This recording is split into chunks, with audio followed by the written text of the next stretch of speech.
Welcome to Bring Out Your Badass Self, a movement to break your negative thoughts and habits and instead focus on building each other up and encouraging fearless authenticity.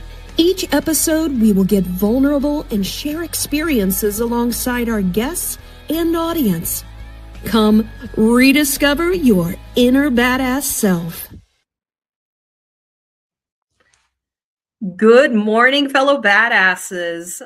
Welcome to today's show. We're going to be talking about the shame trap, and I'm going to be introducing our co-guest here in just a moment, but I do want to say hello to everyone. So as you come in, please say hello. Let us know that you are here. And, just for anybody that's new and things like that, let us know that you are here as well. Maybe even let us know where you're located. But I just want to welcome everyone. And so before I give you an introduction, JC, I know that one of the things that happened this last weekend, and I had messaged you about it, was the Super Bowl happened. And, it's interesting. When you and I originally connected, you had let me know that this was the topic that you wanted to do, but you actually wanted to do us versus them. But this one ended up being a very perfect topic for you as well. But as I thought about the Super Bowl, and in a little ways, it was sort of us versus them, in a lot of ways, or that's how a lot of people took it. But I know for you, you had to have a connection to Puerto Rico, and I just wanted to get your reaction. I don't know Spanish, so I went back and ended up playing it on YouTube so I could see what the words were. What was your experience as you watched the Bad Bunny performance? Yeah, that's right. So I thoroughly enjoyed it for a number of reasons. First, yes, I'm from Puerto Rico, so the connection is there. I was born in Puerto Rico, raised in Puerto Rico until I was about 13 years old or so. And so for me to watch the visuals of the sugarcane, places where as a kid I literally drove through, I rode my bike through sugar canes. My brother got chased by the caregiver of the sugar cane with a machete to scare us. Little things like that were integrated into Super Bowl. So for me, it was great.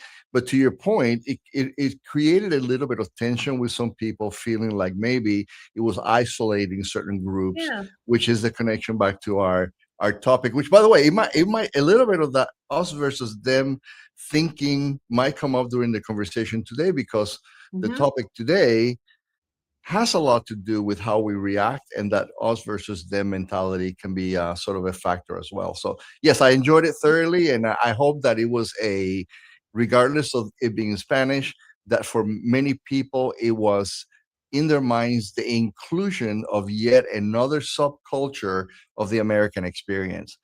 Yeah, I love that. And I, even though I didn't understand things, and I ended up going back and listening and doing the translation through YouTube just so I could see like what he was actually saying with it.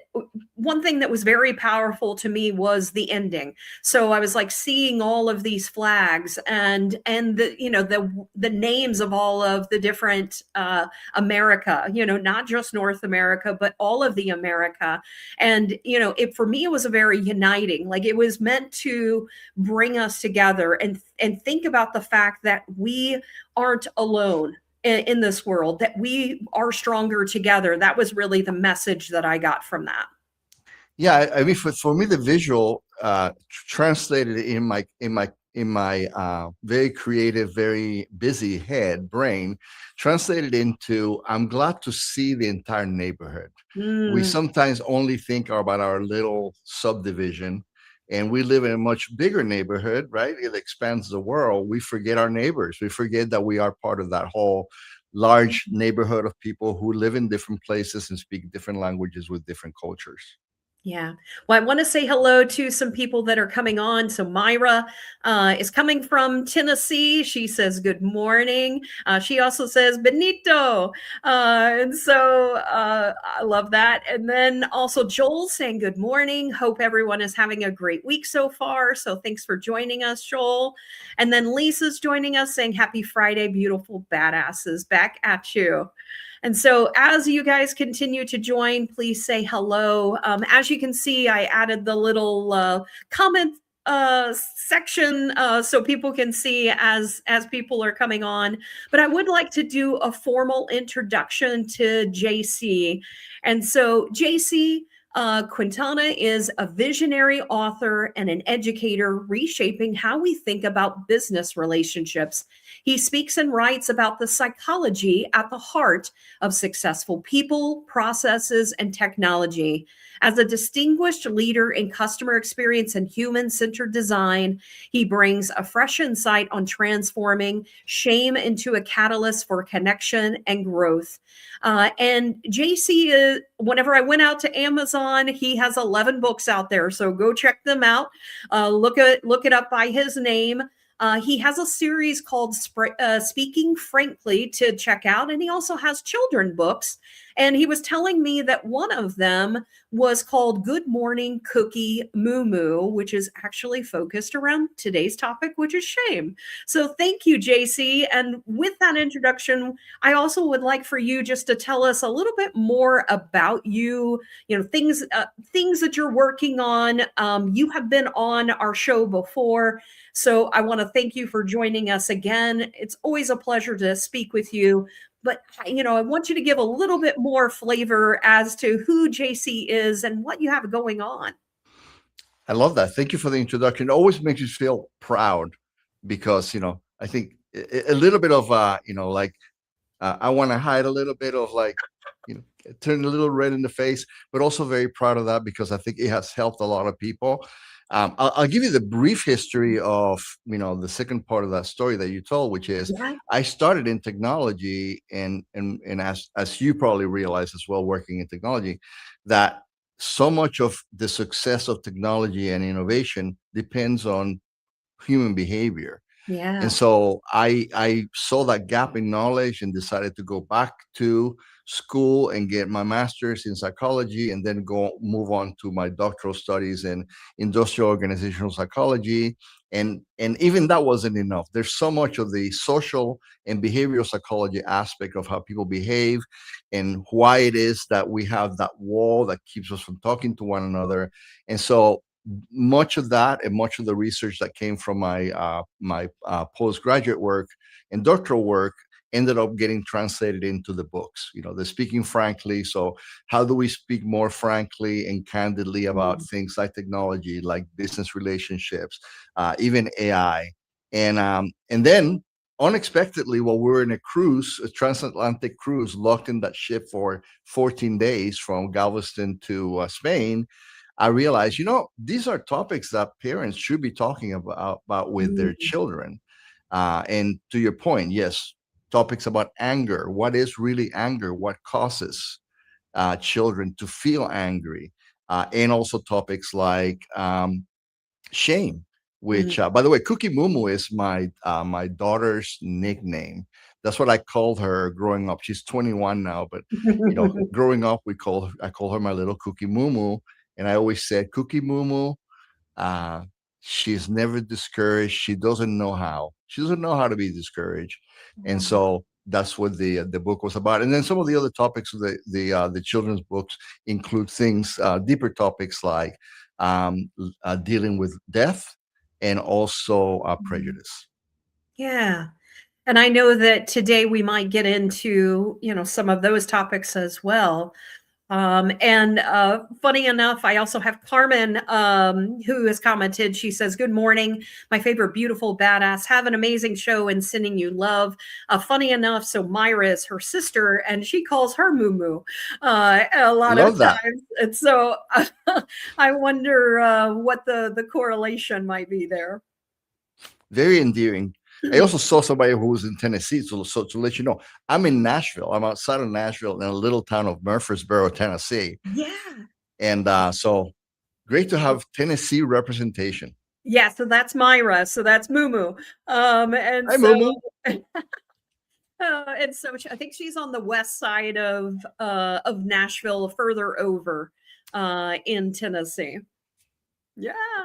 Well, Wonderful. awesome. And so keep saying hello as you guys join, like the program, share the program, all of those types of things as you guys join us to be able to help add more people to today's conversation.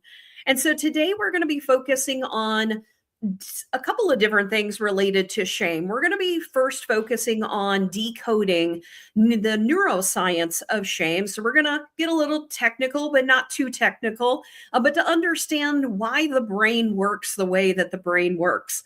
And then we're going to talk about spotting those patterns of things that we do that sort of initiate shame as we're looking at this topic, and then also looking at ways that you can identify top shame triggers and the things that might play into things that you deal with. And of course, JC and I will be adding in our stories along the way as we talk about today's topic. So as you guys are listening, feel free to add in thoughts, comments, things that you guys have dealt with as well. So, JC, what I wanted to first do is I would like to discuss, as I said, that neuroscience behind shame. And from an evolutionary angle, the brain is designed really to protect us. And so that brain treats that social disapproval almost like a physical threat. And that's where a lot of that happens. And so when we look at it from an evolutionary perspective, being excluded from groups impacted our survival. And that's why a lot of the shame ends up happening. And I'd like to go a little bit into the brain part, or the core brain aspect of it. But I wanted to get your perspective on, why it is that you think we're built the way we are built, and why shame can be so prevalent in sometimes as we're dealing with things in society. Yeah, that's a great way to start. I think that when you spoke about us versus them, I think hopefully one of the things that was emphasized is how the tribal aspect of who we are, Mhm. growing up in societies, developing in societies that are so tribal based, Yeah. required that we understood where we stood. Am I in the in group or the out group? Right. So Mhm. when you kind of start zooming in deeper into that perspective, ultimately it really is your brain. To quote Michael Singer, who wrote some amazing books on self-love and self-help. He kind of defines it as the little house in your brain and who lives in the house. And that in that house, do you see yourself, if you were to take that house out, and instead of thinking in terms of people coming up to the window and knocking and saying, "Are you in there?"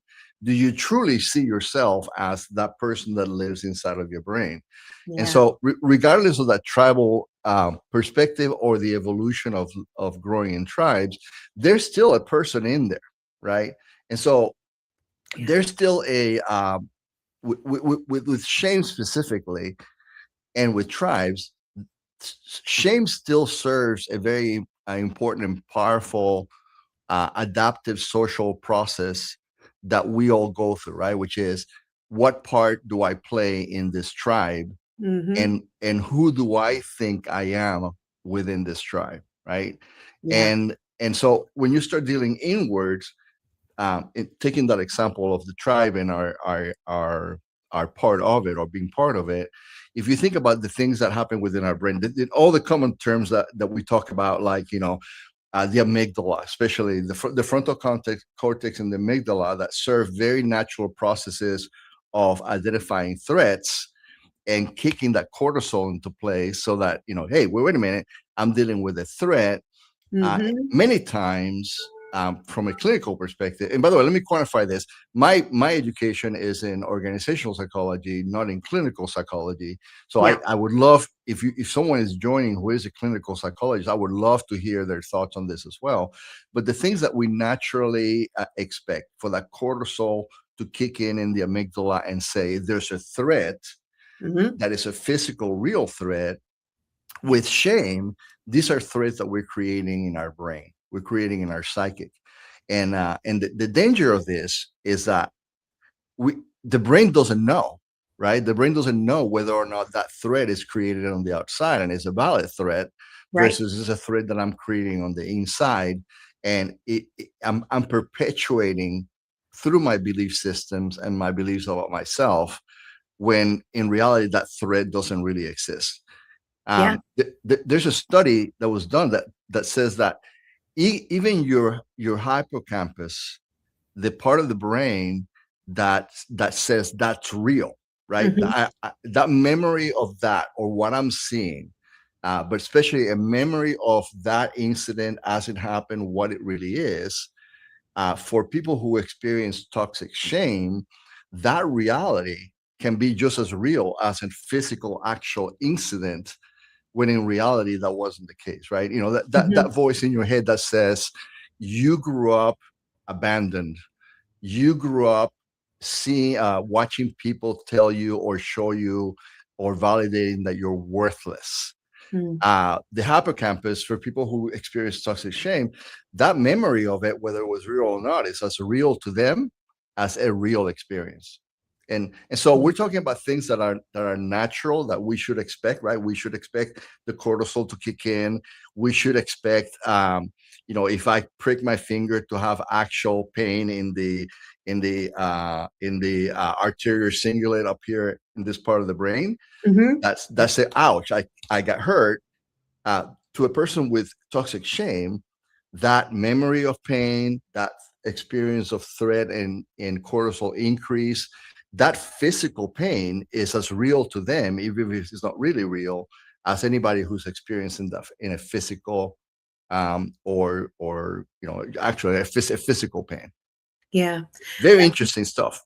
It is, and you may not know this about me, but I actually studied psychology in college. That's actually, I went for criminal justice and psychology, but I focused on the psychology aspect because I actually wanted to help kids. That was originally what I wanted to do, but as I started to look at psychology and the things that I was going to do, I knew that I would want to save every single one of them, and my house would be filled with with so many people. And I was like, I'm not sure my heart can take, it takes a very special person to be able to disconnect from all of that. So I ended up, I guess, somehow going into marketing, profiling people, I guess, in a different That's right.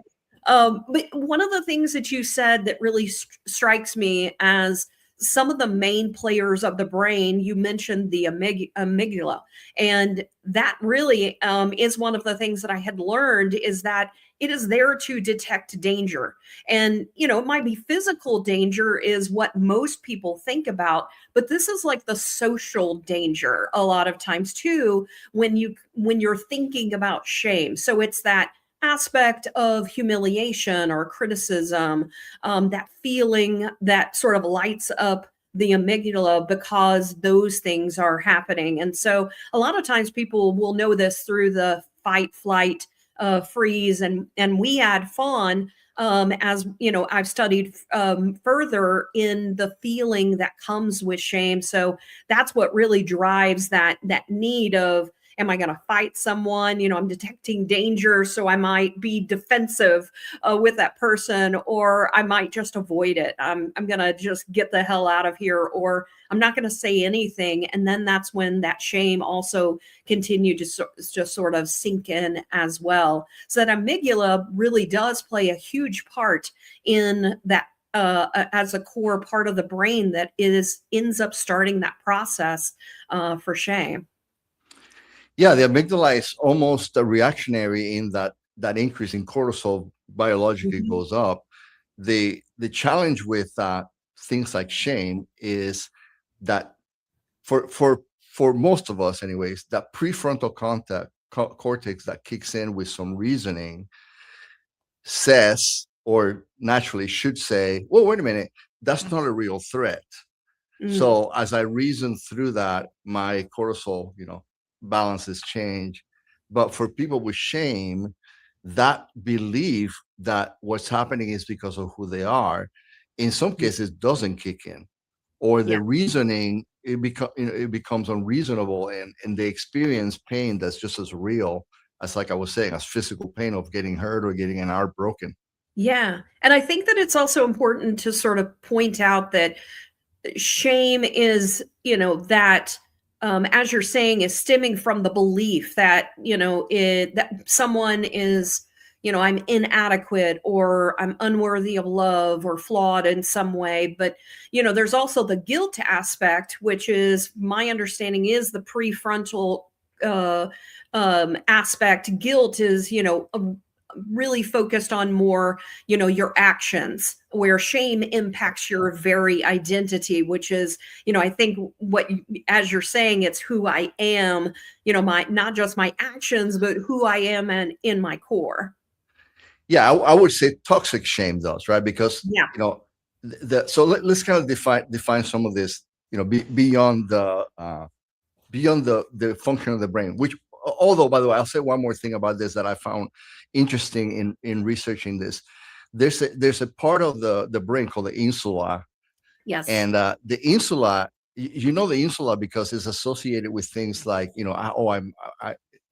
use the term gut punch, kind of like Mhm. that feeling of, oh, I feel nauseous, right? Yeah. It's interesting that with toxic pain, some people report that it feels like a gut punch, and they kind of physically slush down, and it kind of Yeah. feels like their stomach is nauseous and they feel like throwing up. That's real, right? Yeah. That is the same impact on the insula, or the same reaction on the insula as you really would be getting if you had a stomach ache. Or so Yeah. stomach ache, not a stomach ache, a stomach ache, right? Yeah.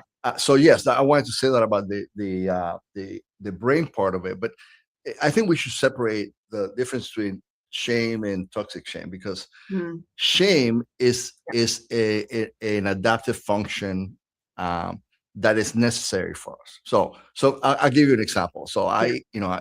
it's kind of hard to see. We talked about this before, but those are my live by words: positive, generous, grateful, kind. Right. And Yeah. so in my own personal growth, I've identified those things as core beliefs and core aspirations. And if I cannot be positive, generous, grateful, or kind, I don't want to do them.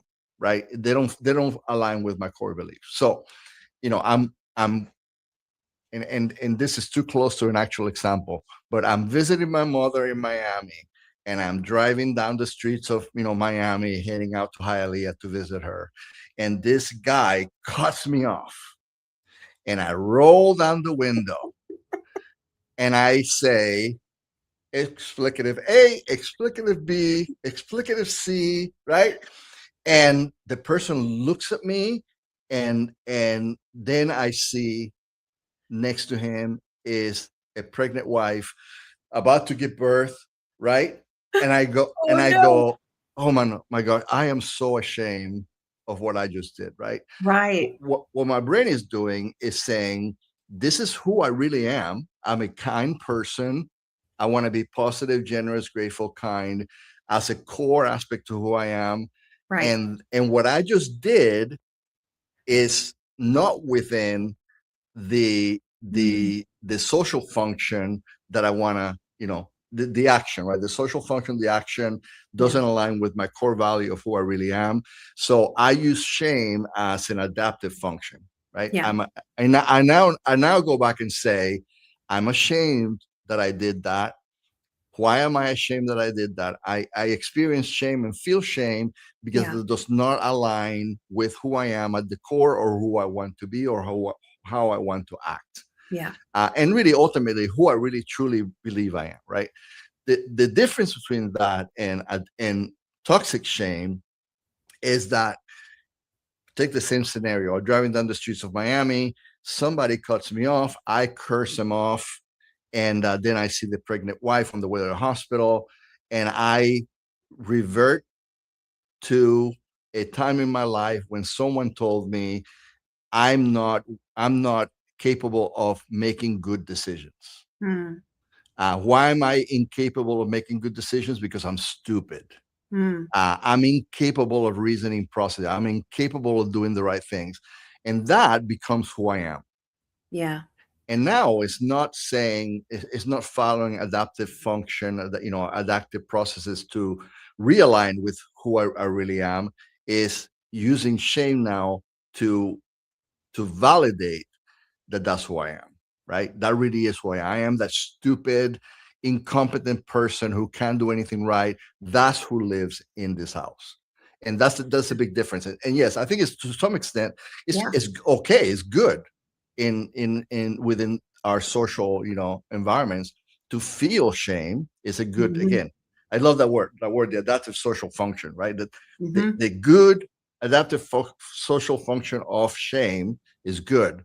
The validation of negative thoughts and beliefs, which is toxic shame, is bad. Yeah. I thank you for providing that difference, and also that story really helps sort of illustrate the difference that we all will go through shame in our lives. It's when the shame starts most of the time at an early age, and we're always told, specific things, or we think sometimes even we're told specific things, but we add value, or we add something to each time someone says something, and then it becomes sort of this, the next time, oh, see, yep, that's who I am. So that's when the perpetual or the toxic, the shame trap really starts in, is when we start to validate, or give validity to what it is people are saying, and saying, oh, see, even this person is saying things. So I'd be curious from the audience, when you think about the things that were said to you when you were younger, this is always an interesting exercise to go through. When you think about like your parents, and I did this with my daughter when she was younger, I was like, what's the first word you think about when you think about the things that mom says to you? Or what is the first thing you think about when dad has said something to you? What are those words? Because those things start to add to the personality, or who it is that you start to become as you're growing up. So think about those things that your parents have said to you, or maybe someone who was super important to you. What are the words that you remember them saying? And so I'm curious, you for you growing up, what were some of the things that you remember your parents saying? Yeah, there were so many dynamics of, for me growing up, and before we started, I told you I really want to be very vulnerable. I think it's Yeah. important.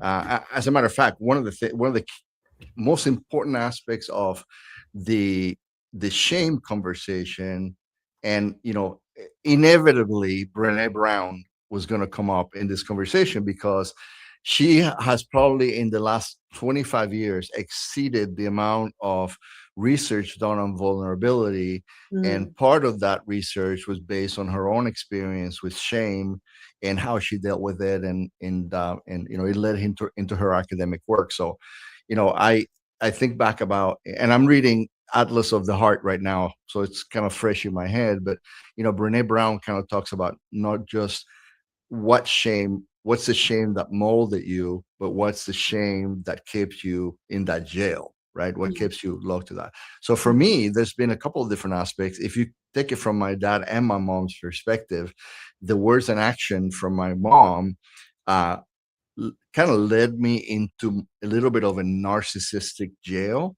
mm, that generated shame. And let me explain to you what that means. We grew up in a really, really poor neighborhood, super poor. At one point, we didn't have a floor. We had a dirt floor in our house that eventually my grandfather came and he built a wood floor over it. And so from my mom, as opposed to the encouraging words of, hey, this is not who you are. You're not you can be better educated, you can have a great job, you can grow up to be live in a better house. Her words were, you're better than this. mm, You're smarter than the neighbor is stupid compared to you, right? So it mm, really created this narcissistic mentality on my side. While mm, my dad, and my dad, my mom and my dad, they both tried the best they could to raise us. Yeah. It's always back to the jail that they themselves lived in, right? And how they Yeah. react to raising their kids. But for my dad, it was the opposite. My dad had many affairs as we were growing up. He was always gone. And so the actions and words from him were really more of, you're not worth my time, Mhm. right? Like other women going out partying, being with my friends are more important than you. And yet for me, that kind of developed a very conflicted self-perception of, am I better than anybody else, or am I really not worth spending time with? And feelings of abandonment really kicked in early on for me, Yeah. that later, as I grew up, it was a back and forth. It was a, you're right, I am better than you. Look at that. I get straight A's. I get honor. I get, honor, um, classes all the time. I get included in all these school plays, and I'm the lead in all these school plays, while also struggling with my father's voice, which is, no, you're worth abandoning. That's the kind of person you are. You're not really worth the time, and you're not worthy of somebody actually wanting you around. Yeah. Well, thank you for sharing that. I think it um, provides people insight into the types of struggles that even the most successful people have had to deal with. And I see you as a very successful person, and I imagine that the reason that you ended up going down the path of where you went was maybe because of those experiences that you grew up with, to really understand. I think a lot of times why we do things, like why I think I even do this show, is one, to help myself, like to expose myself to some amazing people that help me to add perspective to what it is that I know about life. And so, do you find that though that experience sort of led you down that psychology side to learn more about yourself? Yeah, it's kind of tough to admit, because in the end, I'm kind of glad that I followed the path that I followed, right? Like, all's well that ends well. It's just a tricky saying, because, you know, for some people they follow a very immoral, unjust type of path to get to a means. In my case, struggling with that voice in my head is what really motivated me to do things. Mm, I'll give you an example. When I came to the U.S., as a young kid, um, I really could not accept, because in Puerto Rico, you wear the same uniform. Doesn't matter. Our culture, different grades have different colors for your uniform, but everybody wears a uniform all the way mhm, through high school, right? Coming to the States and going to school where you could wear what you wanted, now it was like, wait a minute, how do I now show my identity? mm, And how do I now express who I am to people through my clothing? And I mhm, think that was the very first experience of kind of like, being aware that, wow, I now all of a sudden we don't have money, right? We could afford a uniform, but now I've gone back to being that poor boy mm, that his dad didn't want to be around for, and whose mother said was better than anybody else. My clothing doesn't reflect that. I can't afford the kind of clothing that I can show up in school and say, I'm part of your group. I couldn't do that, right? yeah, So I ended up going in. I really wanted to go to public school, so I ended up becoming the janitor at my school to pay for private school and to afford clothing that at least made me feel like I was like everybody else. yeah, Uh, so yeah, that experience was in itself, kind of like a reaction to doing that. But to your question, I see patterns of that throughout my career as well, right? yeah, Yeah, and I hope that, if if people walk away with anything, I hope it is that, if people walk away from anything from this podcast, I hope that it is that we have to watch out for behaviors that are feeding into that shame rather than addressing it. Yeah. And here's some examples that are going to make people uncomfortable and that I've done myself. Hmm. This idea that I am my title or my position to validate that I am good enough is Hmm. dangerous. Yeah. This idea that, oh, I posted 20 articles on LinkedIn and I'm the person who's always doing videos to prove to everybody else that I am smart enough or that I'm an expert, to Yeah. validate or to feed into that shame, toxic shame, is dangerous. And so I hope that we kind of identify what those are and separate between the things that really make us better people and help us become who we really are Yeah. versus feeding into the person that we are ashamed of showing everybody else.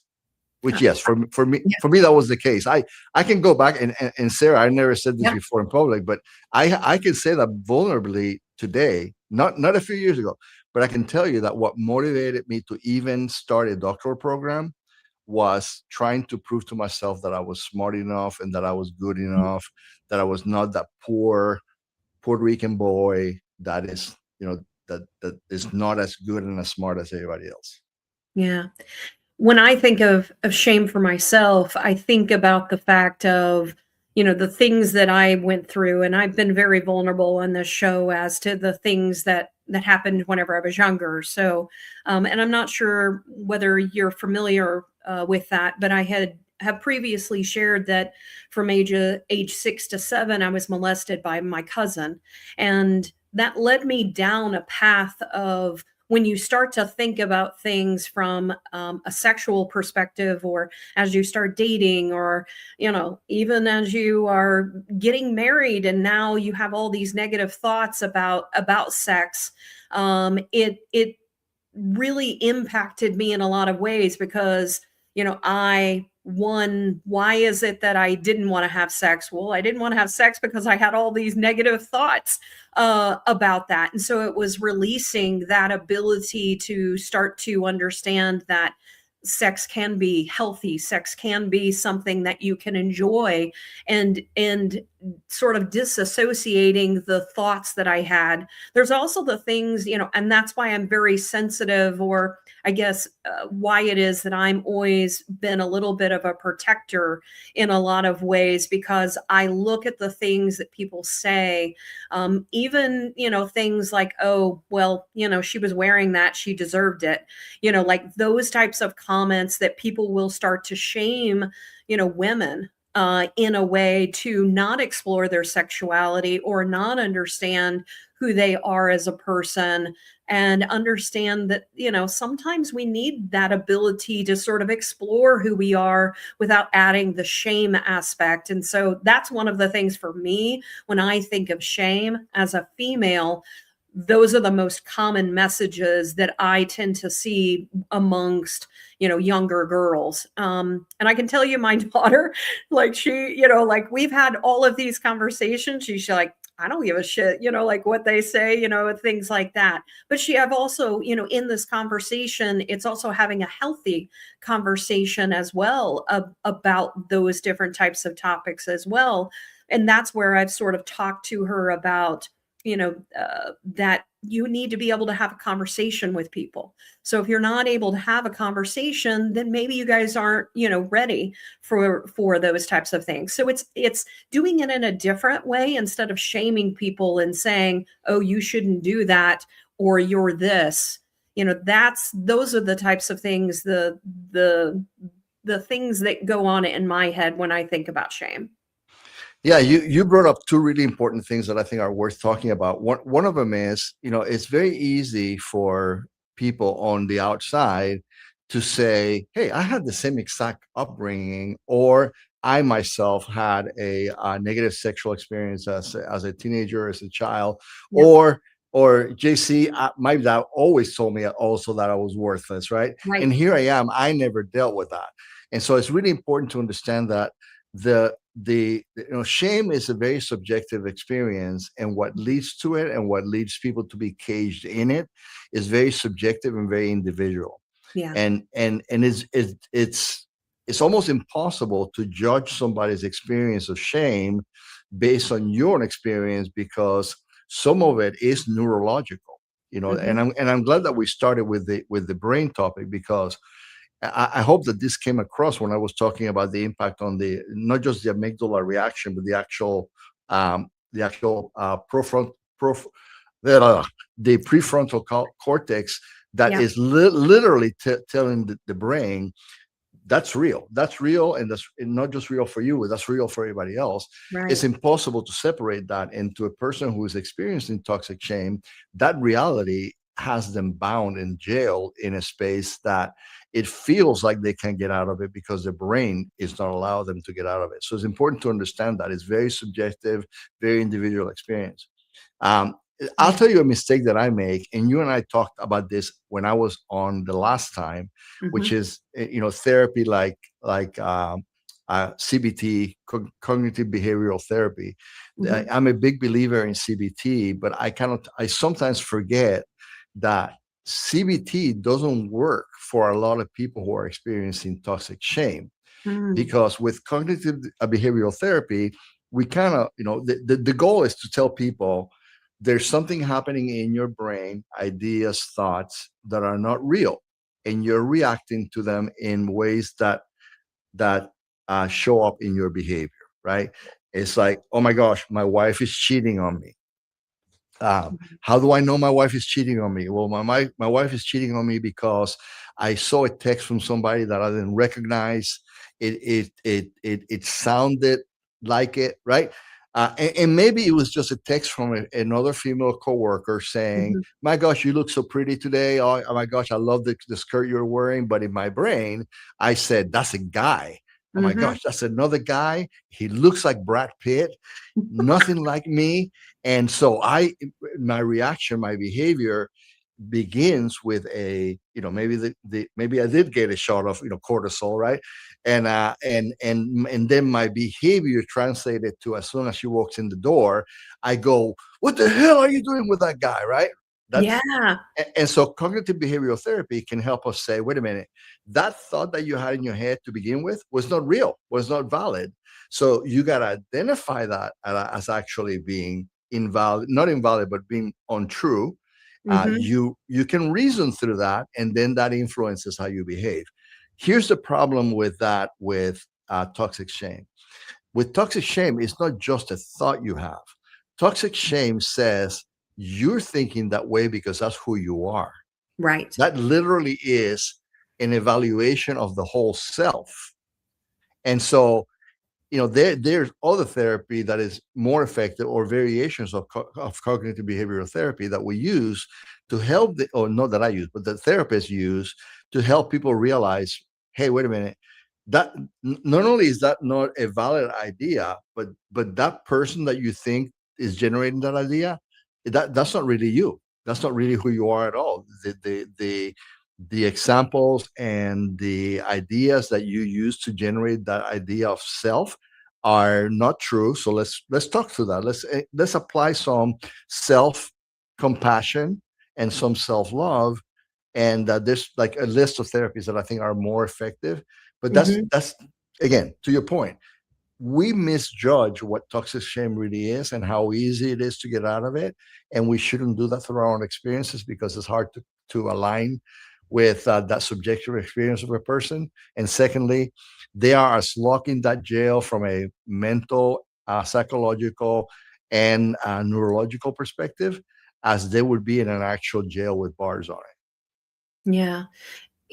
And I think the important aspect to understand about the toxic or the shame trap is that it really is that fixed identity story, not just that passing feeling that we're really talking about in what it is. That people just are constantly, as they're triggered, it's then they're going through these different types of steps as they're triggered. So first they're triggered, then then they're thinking about that amygdala is, that I'm feeling a particular way, which is the threat that Yeah. people are having. Then you have this self story that you know have gone back to, that is because of the things that you've gone through your upbringing. Your body, as you said, has this particular reaction with the insula, or just this automatic nervous system reaction that people have. So a lot of times people will feel that tightness, or your stomach, or you just feel, you start getting those physical aspects to the shame.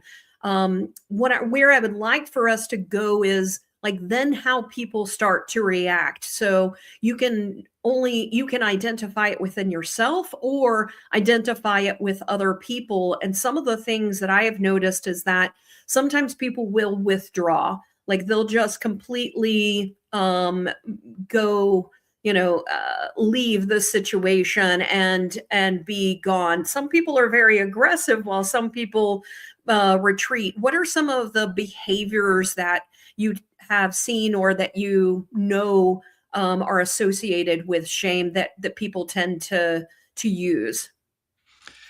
Yeah, I mean, there's so many in so many Mhm. different settings. So let me kind of like do a little bit of the our real life and a little bit of the work life Yeah. because I can't ever go through LinkedIn feed without realizing, holy cow, that person is displaying some deep toxic shame issues that they don't even realize they're having, right? So I'll tell you recently, and I work with excuse me, I work with a lot of large companies that unfortunately have had layoffs recently. And so a person that experiences healthy shame, for example, they will say, you know what? Sorry about that. That's okay. Somebody who experiencing healthy shame may say, you know what, I'm a mid-level manager. I really didn't work as hard as I should have. I was kind of burned out from this job, and I think that my attitudes and my behavior kind of led people to evaluate that, yeah, in fact, I didn't love this job as much, and that reflected in my work. That's not the kind of person that I want to be. I really want to be seen as a leader. I want to be seen as a competent person. So I feel ashamed that I acted that way, and that's the end result, right? A person with toxic shame would say, and by the way, myself included, because I've gone through layoffs in over the last 10 years. I was part of both the HP big layoff and the DXC layoffs, where HP laid off 39,000 people, and I can't remember how many DXC had.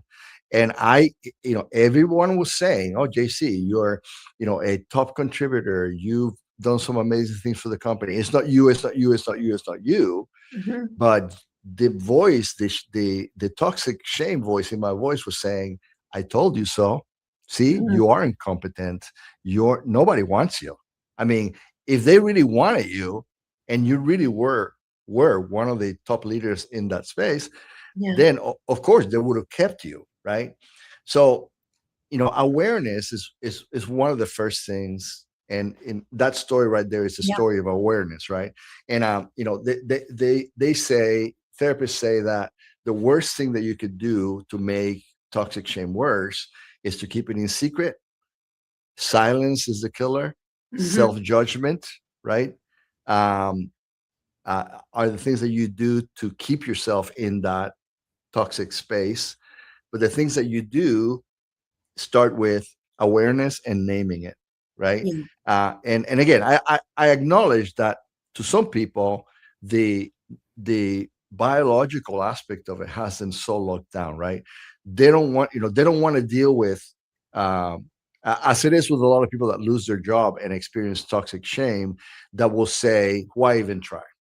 Why should I even go look for another job? And then it's a year, 2 years later, and they've been sending resumes on LinkedIn without the awareness, right? They don't Yeah. they've yet to experience that sense of awareness that, yeah, you know what, it's not because I'm worthless, it's Right. because the market is not hiring a lot of people. It's because a lot of kids are coming out of college. It's because the economy is right. Awareness and naming what things are is where it starts. And for Mhm. some people, it may require a professional therapist. It may require somebody to actually talk to. And for me, it was having a safe space to be vulnerable. Yeah. I have very good that I feel like I can say, I feel this way and I'm worthless. And they can say, let's walk through that, let's talk through that. But for some people, it does require more professional help. Yeah. One of the things I'm curious as to what you think is when I think about some of the patterns that are driven by shame or the things that lead people down the shame spiral, a lot of times really has to do with some of the self-sabotage patterns that we Sarah, I don't know if you can hear me, but I lost you. I lost oh, your sound.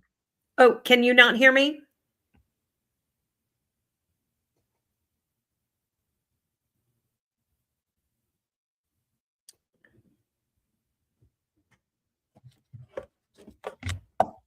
Can you hear me now? I don't know if it's just me or Can you hear me now? Let's change.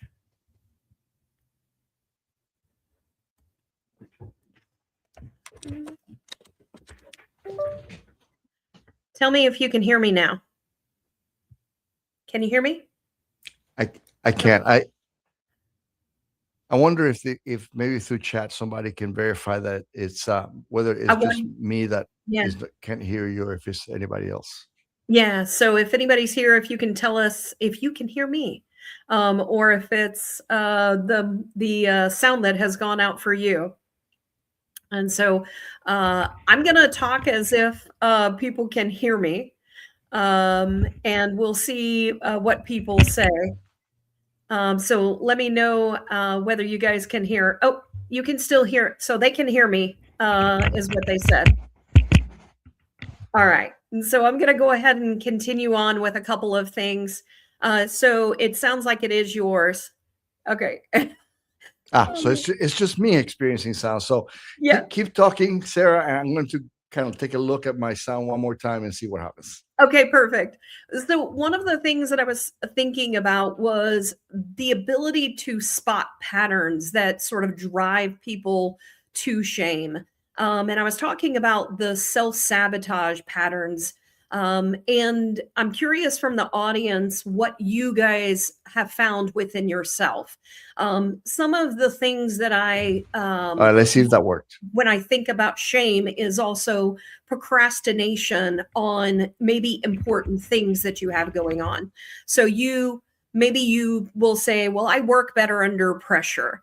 And I know that this was one of the things that I used to do early on in my career. Like I work best under pressure.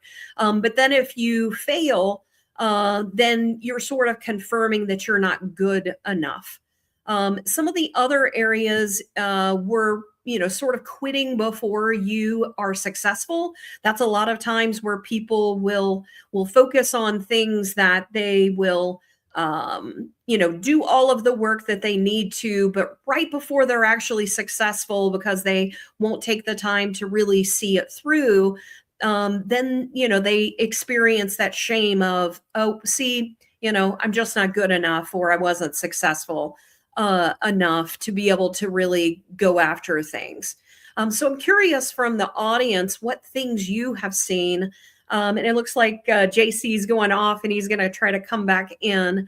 What it is that you have seen in situations related to self-sabotage, or even other types of shame with things. As I start to think about other things, sometimes saying yes to everything. That is one of the things that I had to deal with, is also the overworking or saying yes to things as well, that then could lead to the collapsing or then withdrawing, because, I just, I'm overworked with things. So can you hear us, JC? I can hear you. Can you hear me? Yes, yes. Welcome back. All right, audience, thank you so much for letting us know. So, JC, I was just talking about like different self-sabotage patterns. And I was talking about everything from like procrastination, for example, or quitting before success, or, sometimes overworking, or, overgiving, that then leads to burnout. And how sometimes those things then lead to sort of a process that I am sort of proving to myself that I'm not worthy, but it's because I've done certain things that have led to that, to not being successful. Yeah, you and I were talking before we started about this prison, like the shame Mhm. prison, right? I use this example, and it's not an example from my life. It's from a close friend of mine that has some issues with his wife's mother-in-law, because she, you know, she's got the internal process of already believing that she is stupid, Mm. right? That's her self-evaluation, and that is the persona that she has created. Yeah. uh, the way that she responds to that is she's created a persona that is very different, is a person that she wants the external world to believe she is, even though herself believes she's stupid. And Yeah. so the persona that she's created is she's a PhD, she's got actually an ED and an education degree.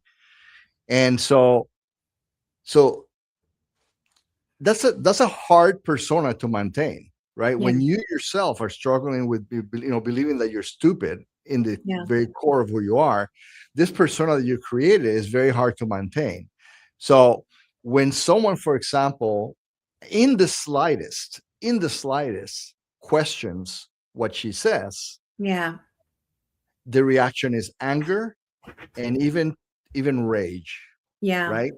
And then fighting for that statement to be true about herself. In other words, yeah, I knew it. I'm fighting to be this other persona that is a smart person, but the real me is stupid. So they just validated Hmm. what they did, right? So that's the self prison.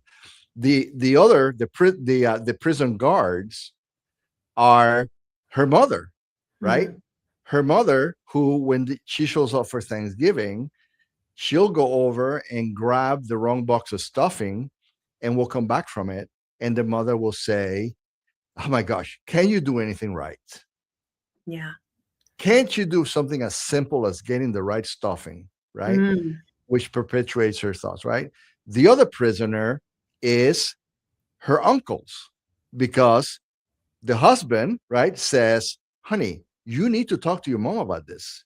You need to let her know that that's not really who you are, and that she is expressing thoughts about the very core of who you are, who are untrue, and you need to overcome that." But the uncles, who are part of the prison guard staff, are saying, "No, don't bring it up. Let's not disturb the peace. Let's get right." So yeah, there are many different patterns that we kind of started talking about.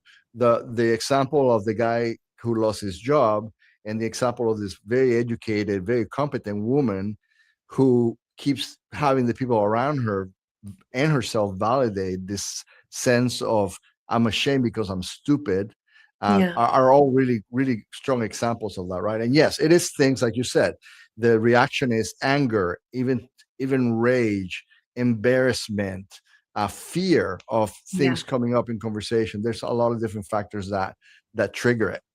You're bringing up some really amazing points. I have had people, because I'm such a direct person. Um, Sometimes people that have gone through things in their life, no matter, sometimes they'll look at you, and because you're a very direct person, they'll see everything you say as criticism. And so they'll automatically also add, further meaning that wasn't intended there. And then sometimes people will say things, that are hurtful like that, like, oh, you're incompetent, or, things like that. So I think that there's, two things that can happen from a shame perspective. There are the things that we could say that just aren't nice, in how it is we say things. And then sometimes we can say things and it doesn't matter how we say it, people will attribute it as criticism and start down that spiral of however it is that they deal with the things that you say. And I'm curious what you think about that, and how do you get out of, for me, I'm always looking at how do you get out of the loop, you know and for me, one of the things that has helped me is with my depth psychologist is to say, hey, I've observed that when this happens, those types of things. So trying to get people to understand that you're noticing that when you're very direct with them, they're avoiding, or there's a particular pattern that you're seeing. So I'm curious what your thoughts are there, and how do you get out of helping someone be in that shame spiral? Yeah, that's a great point. So, and I think we kind of like defined it specifically. So in case I didn't, let me kind of go back to like the definition of shame, right?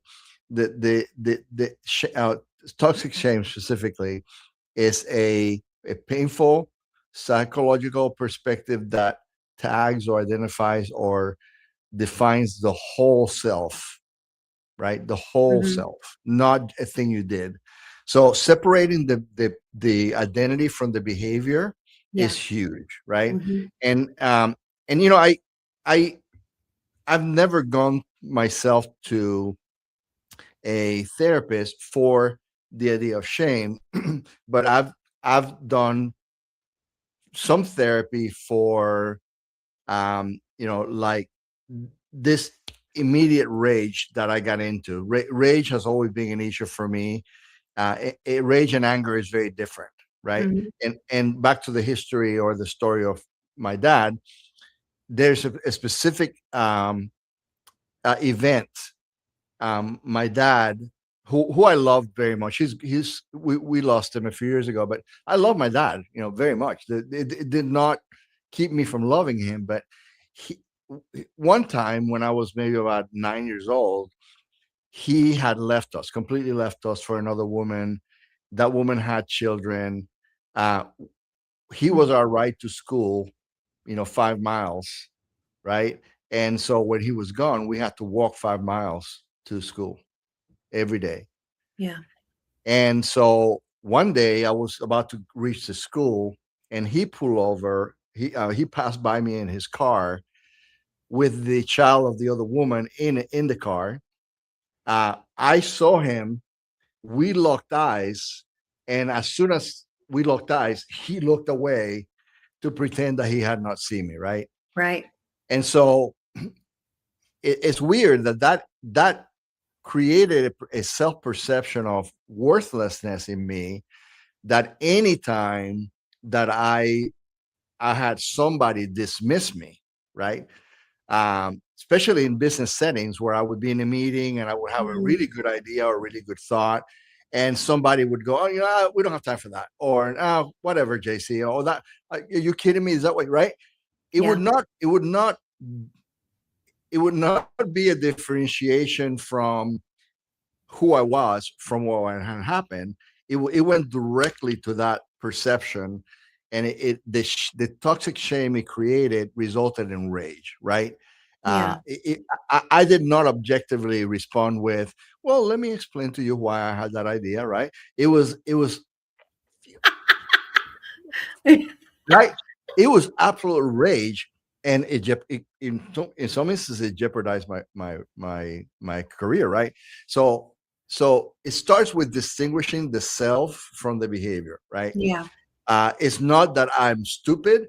Is that, yes, sometimes we say stupid things. We're tired. We haven't eaten, and so just because you said something dumb doesn't make you dumb. Right. Just because you said something that you said from not doing full research, right? Because we do that sometimes. We say things without Yeah. really going through all the facts. Doesn't mean that you're incompetent.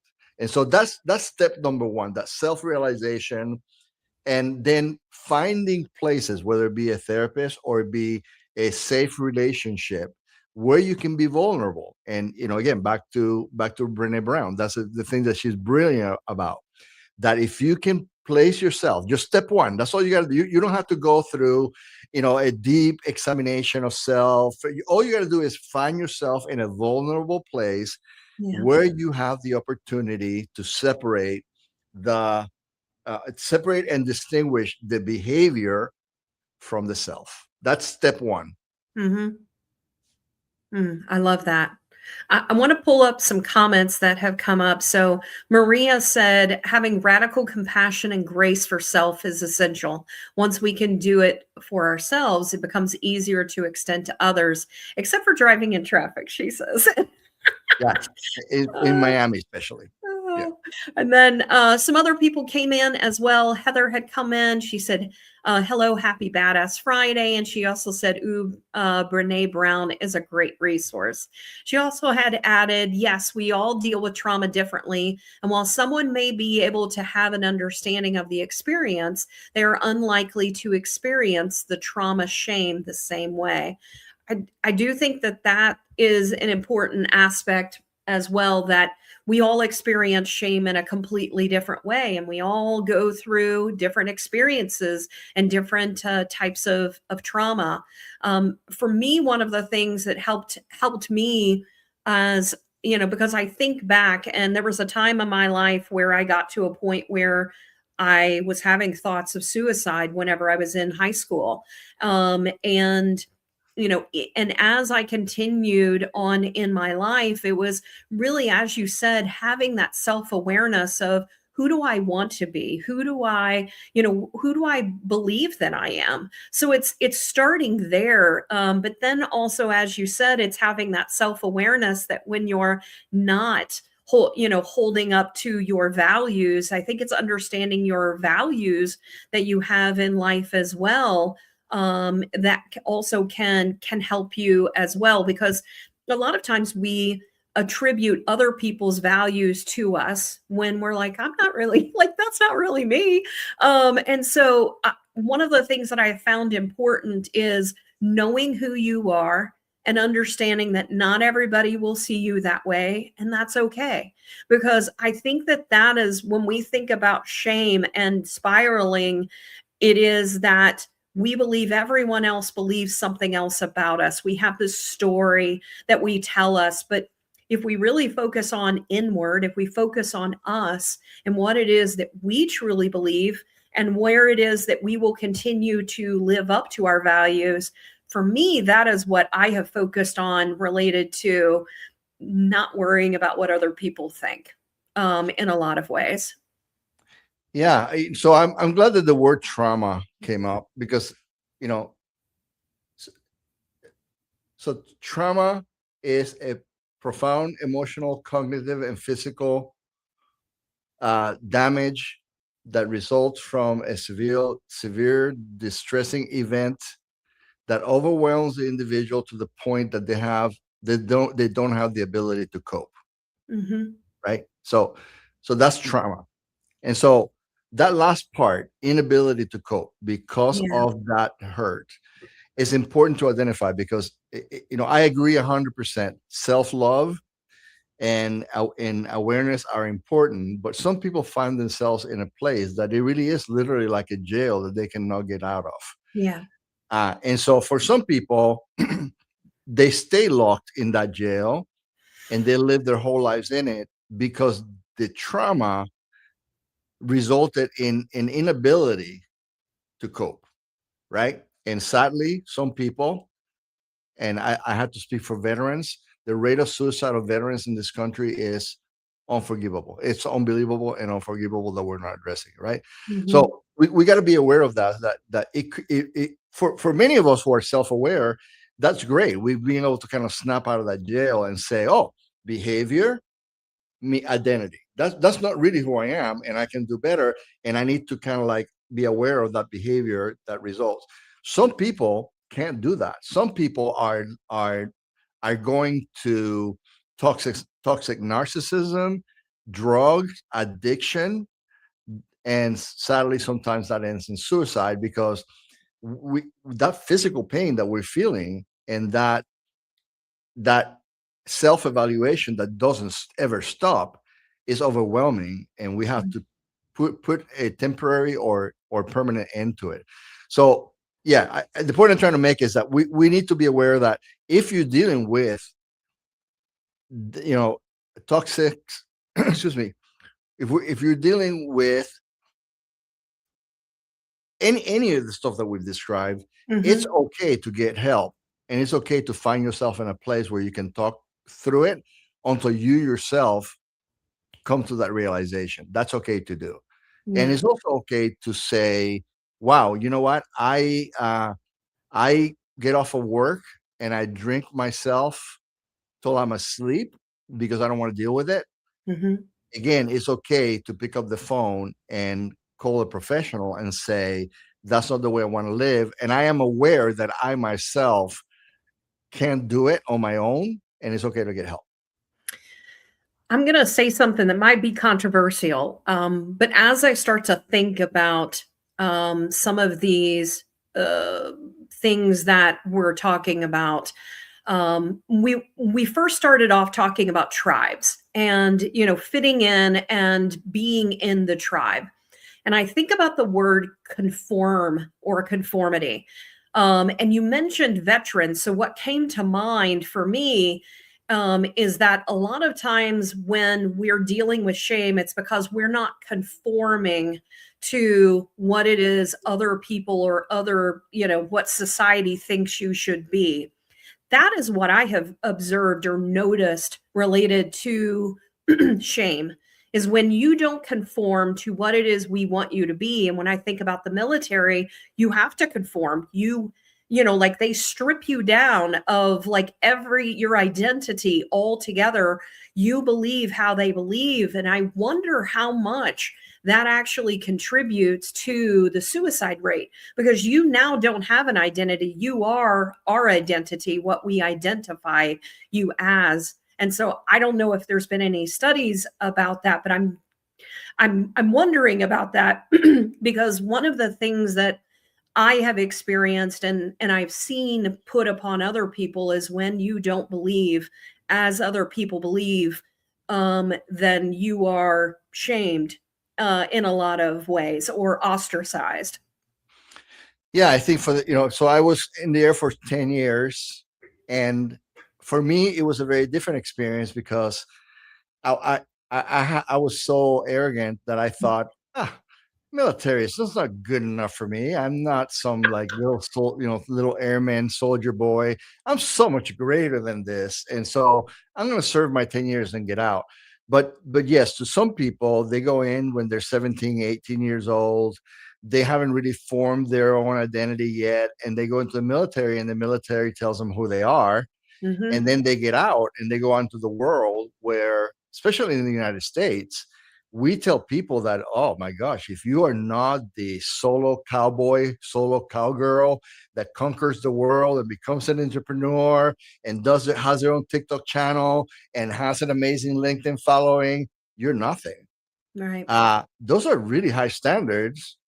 And yes, for the service person, that can be overwhelming. Not to mention that, we pay our military so little that they get out and they try to find jobs that are like the ones that they did in their military, which often do not match and can't even make a living. It can be very depressing not being able to support your family. So those factors are contributing factors. Which let me take an opportunity, by the way, real quick, Yeah. that if you are one of those veterans that is struggling through that, the suicide hotline for the U.S. Veterans Administration is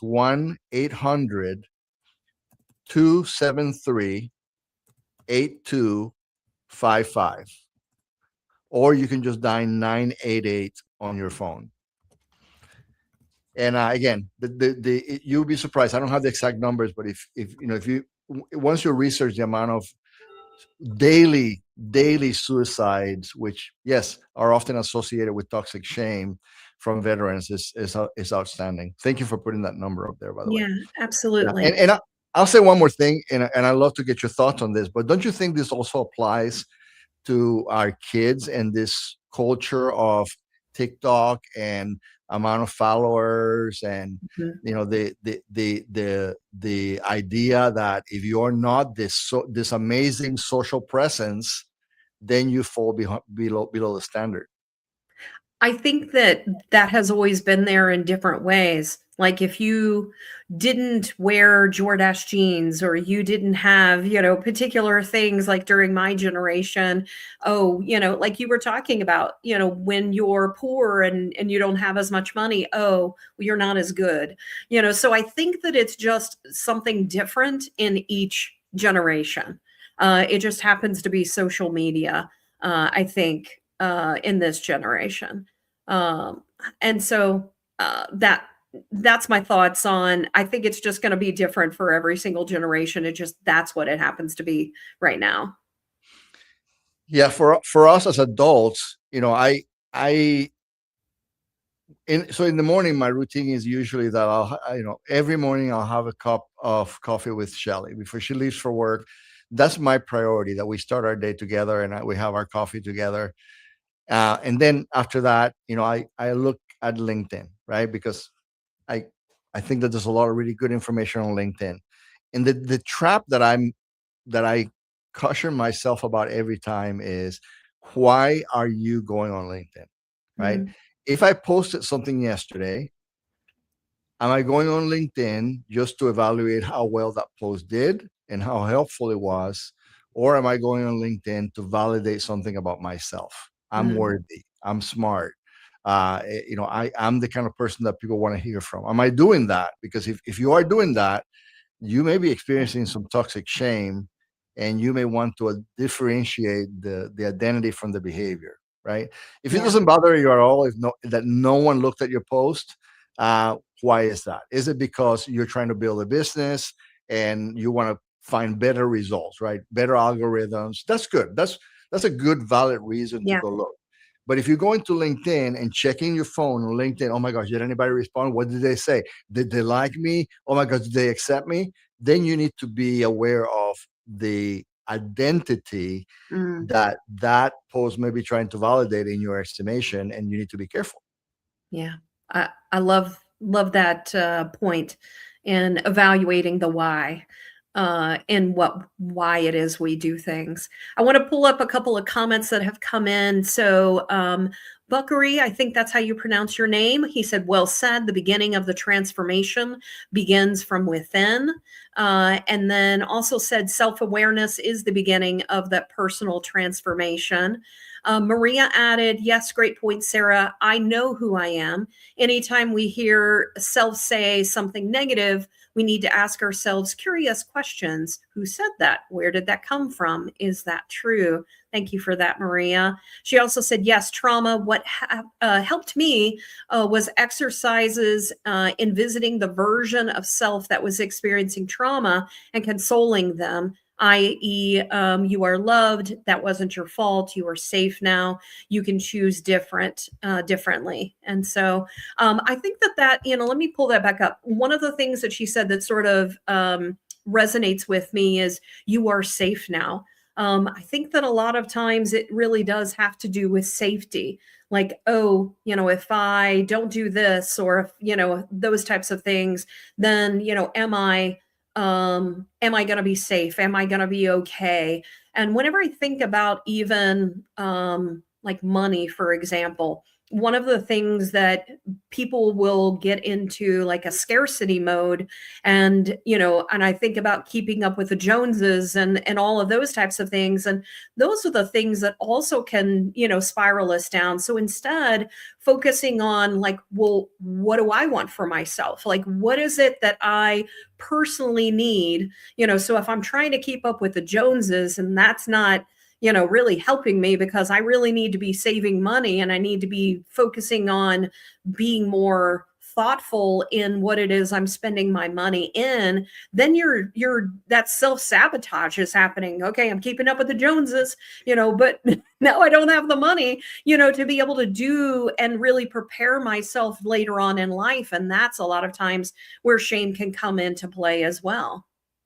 Yeah, very true. One part of that statement that I want to point out on the comment is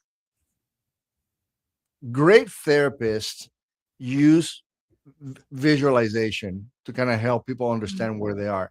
Yeah. And so I love the comment because one of the most effective things that a therapist ever said to me was, you know, are you in your mind, where are you? Are you then or are you here?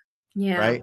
And what they were trying to say was, because I kept saying, and actually the therapist was exactly about the incident that I named with my dad and I was locking eyes. And he asked me, he said, when you experience that, are you experiencing it as if you were still there and it was Hmm. still happening? Because you need to be aware that's no longer happening. That happened to you. That is not happening to you. Yeah. So what is keeping that incident in the present and in the forefront of your mind? What is it? Mm. And then once we explored why it was, we discovered that for me specifically, it had become a reason to be angry with my dad. Mm. And it had become a reason for me to continue to self-validate myself as incompetent. And it had gotten very comfortable to where, you know, it was not only my identity, but I had already created a very cozy persona for everybody else. I had that persona inside that was a shame persona. And then I created the external persona, and it was so well built that I was comfortable with it. And when the therapist brought up that, no, I'm no longer there. So what is the reason you are personally choosing, or what is causing it to stay in the present? Mm. That caused me to evaluate, well, wait a minute, that I'm creating that. That's no Mm. longer even true. So I love this statement because of that. It's very, very good. Yeah.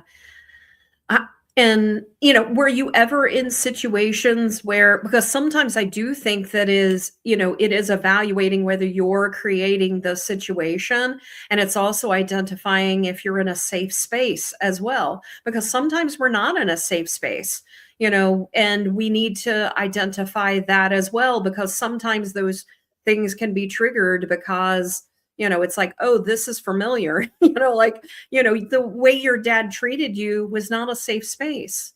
Right. And, other people that were treating you in that particular way, like the things that they were doing, if that was their intent, then they're not a safe space. So sometimes I think it's just distinguishing between the two and understanding, is this me? Is this me being triggered by my experience, or is it I'm noticing that I'm not in a safe space? I think, sometimes that can be tricky. Yeah, there's one of my favorite books, and I think it's like, gosh, it's from the 1960s. Maxwell Maltz wrote a book entitled Cybers, Psycho-Cybernetics. Psycho-Cybernetics is the name of the book. And he has it's about perception and the way that your brain influences how you act and Mhm. your belief systems. And he has this example. He says, um, when you're dreaming, when you're having a dream that a bear is chasing you, your body doesn't know the difference. If Mhm. you're in a deep sleep, your body doesn't know. Your breath will become accelerated, and your heartbeat will accelerate, and you'll feel like you're in a state of stress. Yeah. Then you wake up and you go, oh my gosh, that was weird, right? That was weird. I was dreaming that a bear was chasing me, right? Mhm. But people with toxic shame, um, their brain, going back to the frontal cortex and the way that the brain evaluates what's true and what's not true. For people with toxic shame, sometimes their reality is that there's a bear. It is not unreasonable to wake up and lock the door and go, okay, where is the bear? Which room of the house is the bear in? Right? To you and I, it's like, that's silly. That's Mhm. silly. But sometimes especially with people with severe trauma, that's their reality. There really is a bear in their house. They Yeah. don't differentiate from I dreamed that I had a bear and they're chasing me from there's a bear in the real world in the Mm, house, right? So we have to be very aware of that. That sometimes it is beyond our reasonable ability to be reasonable and apply self love and and separate that. So I want to keep yeah. emphasizing that. But you're right, just kind of like at some point you have to find yourself in that place, either Yeah. through professional help or through self-help. You got to find the place where you are separating reality from what your brain is generating. Yeah. I think it's a very important point, and I like that you keep emphasizing it, that when we're dealing with this deep-seated trauma or uh, the really spiraling into that shame trap, we need someone that we can really, a professional that can help us with those types of things. So I appreciate you emphasizing that. For me, getting help, getting counseling, those types of things, that takes a lot of strength, to recognize that you need help. And a lot of times people will say, oh, you're weak, again, going back to the shame, so now yet it's another reason of why people don't even take time to get help. But I think that if you look at the fact of, if you're feeling this particular way, asking yourself, do I want to continue feeling this way? And the best way to be able to do that is to talk to someone, to have someone help you. Yeah, there's one side of this that we haven't talked about, which is sometimes that behavior feels good. Mm, I a therapist, fantastic therapist friend of mine, as we were dealing with one of my son's addiction problem, and as I was like traveling to the mountains to the rehab center and finding myself for hours like asking myself, did I do this to my kid? What kind of trauma did I generate in his life that's causing him to turn to drugs to cope with life, right? yeah. um, I started listening on the trips back and forth, about 3 hour trip back and forth, to a book entitled In the Realm of Hungry Ghosts. And it is written by a methadone clinic, a doctor who runs a methadone clinic in Chicago. And what really stood out to me is how some of the addicts show up to the clinic and ask for their medication, and when asked, do you want any therapy? Do you want any help? They go, no, I'm perfectly happy. Mm, I go out and I do my meth and I zone out. I'm zoned out and the world disappears. And I don't have to talk about my dad molesting me. I don't have to talk about my brother committing suicide in front of me. I don't have to talk about why I've been out of work for 6 months. I don't have to talk about how I shot mm, someone, a young man in Iraq or Afghanistan, right? I don't have to yeah. talk about that. And so sometimes we do get into that loop of, and for myself, I Mhm. identified it as this fake persona that the world sees. Yeah. Sometimes we make that identity so comfortable and our methods for dealing with it so comfortable and so natural that we ourselves just feel like, you know what, that's my life now. Hmm. And it feels good to go and drink myself till nobody can see me. I would fall asleep, right? Yeah. That's an aspect that it can get dangerous because you've come to accept shame as part of your life. Mm.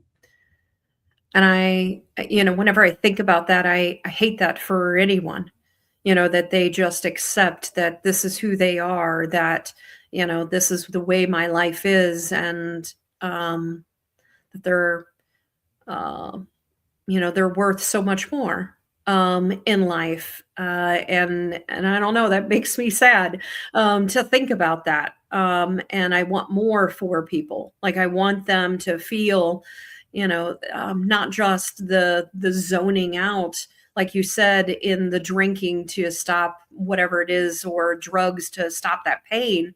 But when we really get past the things, like, yes, it can be a lot to overcome, and it's not just a one and done type thing. Like, it is a lifetime thing, but it's so much it's so worth it to feel who it is you really are and to understand how it is, that you can help people. I know that someone that I talk to on a regular basis, Jesse Hernandez, who runs the Noah BS tribe, one of the things that he said is that in order for him, he'd done a lot of stuff in his life and things like that. And one of the things that he ended up doing is really focusing on service. Like the moment you really focus on other people versus yourself and focus on being of service, that's when I think a lot of times we start to feel like, oh, I have worth. I think that it's also important to not allow that to overshadow the fact that you still need to work on yourself as well along the way. But I think that service and helping people and being there for other people can be a really good beginning step as well in helping to overcome shame. Yeah, I agree. I think no, I may have mentioned this, and I'm sorry if I mentioned this in the last time we had our podcast together, but I remember being a young 18-year-old Air Force guy. I had gotten stationed in the Philippines, and I was sitting at the flight line having lunch, and these two, talk about badass.